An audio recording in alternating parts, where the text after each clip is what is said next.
మంచు dream project కన్నప్పపై బ్రాహ్మణ సంఘాలు తీవ్ర ఆగ్రహం వ్యక్తం చేస్తున్న సంగతి తెలిసిందే.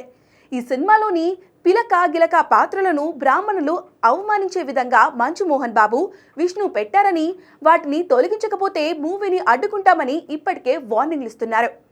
ప్రీ రిలీజ్ ఈవెంట్లో ఈ 2 పాత్రలను తీసేసినట్లు ప్రకటించాలని, లేదంటే హైకోర్టుకు వెళ్లి మూవీని అడ్డుకుంటామని బ్రాహ్మణ చైతన్య వేదిక సంఘం తేల్చి చెప్పేసింది. 2 తెలుగు రాష్ట్రాలలో చాలా చోట్ల బ్రాహ్మణ సంఘాలు నిరసన తెలిపాయి. ఈ వివాదంపై తాజాగా మంచు విష్ణు స్పందించారు. మేము ఎలాంటి వివాదాలకు తావు లేకుండా సినిమాను తీశాం.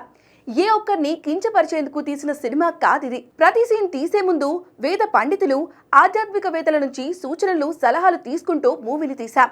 ఎవరి మనోభావాలు దెబ్బతీయలేదు. కేవలం శివుడిపై భక్తిని చాటి చెప్పడమే కన్నప్ప ముఖ్య ఉద్దేశం. సినిమా చూశాక ఆ విషయం అందరికీ అర్థమవుతుంది. రిలీజ్కు ముందే మీరు డిసైడ్ అవ్వకండి, రిలీజ్ వరకు ఓపికతో చూడండి అంటూ మంచు విష్ణు చెప్పుకొచ్చారు. ఇక ఈ సినిమాలో పిలక గిలక పాత్రలను సప్తగిరి, బ్రహ్మానందం పోషించారు. ఇప్పటికే ఈ పాత్రలకు సంబంధించిన లుక్ కూడా వదిలారు. అందుకే ఈ పాత్రలను కావాలనే కన్నప్ప మూవీలో పెట్టారంటూ తీవ్ర ఆగ్రహం వ్యక్తం చేస్తున్నారు బ్రాహ్మణులు.